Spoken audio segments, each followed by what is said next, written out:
Bismillah wa salatu wa salam ala rasulillah wa ba'd.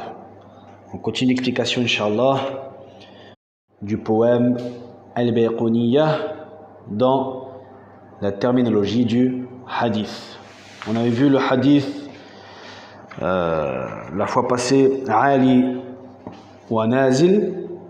Et aujourd'hui, on va voir le hadith Mawquf.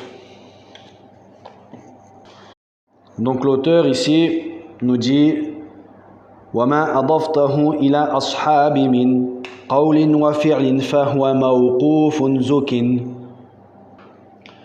Donc ce qui veut dire, ce que tu attribues aux compagnons comme paroles et actes, c'est le hadith mawquf, comme on le sait. Donc le hadith mawquf, c'est celui qui sera attribué aux compagnons comme paroles et actes. Avant de commencer, on va savoir d'abord qu'est-ce qu'un compagnon, un sahabi.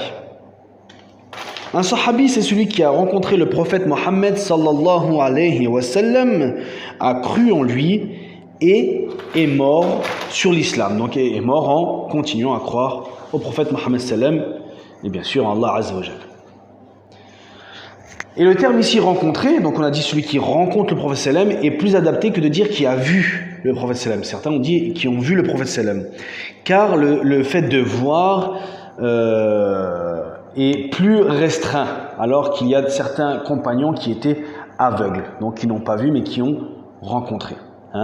Donc la définition la plus juste est celui qui a rencontré le prophète Mohammed sallallahu alayhi wa sallam, a cru en lui et est mort sur l'islam.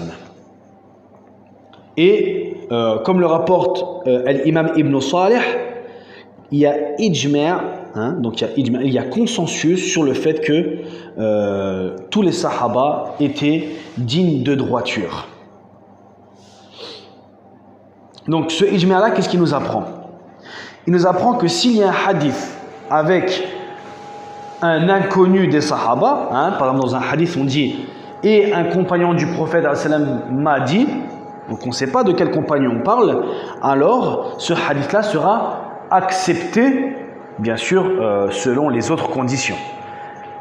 Mais il sera accepté parce que tous les sahaba, tous les compagnons du prophète Mohammed sallallahu alayhi wa sallam étaient dignes de droiture. Maintenant, la question qu'on se pose, c'est comment peut-on savoir si ce rapporteur-là est un sahabi? Eh bien, premièrement, ça peut être par le fait qu'il soit connu. On a un nom qui est connu, que tout le monde connaît, Omar ibn al-Khattab, que tout le monde connaît. Donc ça peut être soit par cette voie-là, qu'il soit tellement connu qu'on ne peut pas douter que c'est un sahaba, un sahabi. Aussi par le texte d'un imam. Donc un imam qui est connu, un imam dont on prend la science de lui et qui est connu, nous dit que cette personne-là est un sahabi. Ou encore une autre voie, que la personne lui-même dit j'ai rencontré le prophète salam, et il dit lui-même que c'est un compagnon du prophète Mohammed sallallahu alayhi wa sallam. Et pour la faïda, le dernier sahabi, le dernier, celui qui est mort en dernier, n'est autre que Abu Tufayl Amir Wathila al-Kinani. Donc c'est le dernier des prophètes sallam et il a été dit qu'il est mort à l'âge de 100 ans. Wallahu ta'ala a'lam. Alors certaines personnes vont appeler le hadith mawquf un athar. On entend souvent parler des athar. Athar qui veut dire une trace. Un athar, c'est un hadith qui est mawquf. Et il me semble qu'on l'a mentionné dans les anciens cours, il y a certains hadiths mawquf qui ont le même statut, le même hukm que le hadith marfou'. Je ne sais pas si vous vous rappelez du hadith marfou', et j'espère que vous en rappelez, où on a dit وَمَا أُضِيفَ لِلنَّبِيِّ الْمَرْفُوعِ. Hein? Ce qui a été attribué au prophète sallam, c'est un hadith qui est marfou'. Et donc il y a certains hadiths mawqouf qui ont été attribués aux sahaba qui auront le même jugement que le hadith marfou', comme s'il a été attribué au prophète sallam. Quels sont ces hadiths? Donc ce sera les hadiths sur des sujets où il n'est pas permis l'ijtihad, l'interprétation personnelle. Hein, comme sur la croyance, hein, sur l'aqida. Hein.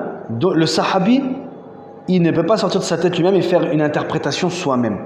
Il a forcément entendu du prophète Mohammed sallallahu alayhi wa sallam. Il y a aussi des cas comme par exemple le hadith de Ali radiyallahu anhu, où il a accompli la prière de l'éclipse en effectuant 3 inclinaisons, hein, 3 ruku'a.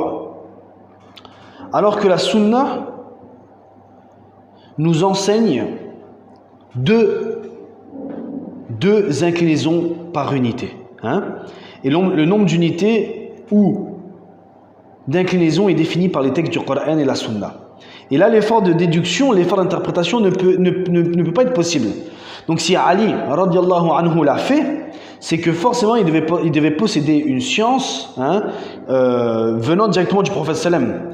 Donc son acte là, ce qu'il a fait le Ali radiallahu anhu, hein, il aura le statut d'un hadith prophétique marfou' qui remonte au prophète sallam. Et de même aussi on a des hadiths où les sahaba disent min as-sunnah, fait partie de la sunna. Donc ce hadith là mawquf aura le statut du hadith marfou', hein, parce qu'il vise la sunna du prophète sallam. Et par exemple on a le hadith où Ibn Abbas radiallahu anhu récita la Fatiha à voix haute, hein, durant la prière mortuaire, puis il déclara j'ai fait ceci pour que vous sachiez, hein, que c'est une sunna. Hein? Et donc ce genre de hadith là prendra le même statut que un hadith marfou'.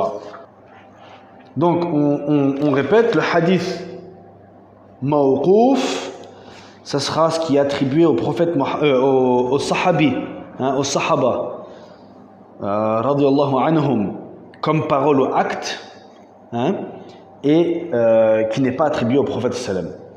Hein? Et parmi eux, parmi certaines paroles et certains actes des sahaba, il aura le jugement d'un hadith marfou'. Wallahu ta'ala a'lam wa jazakumullahu khayra.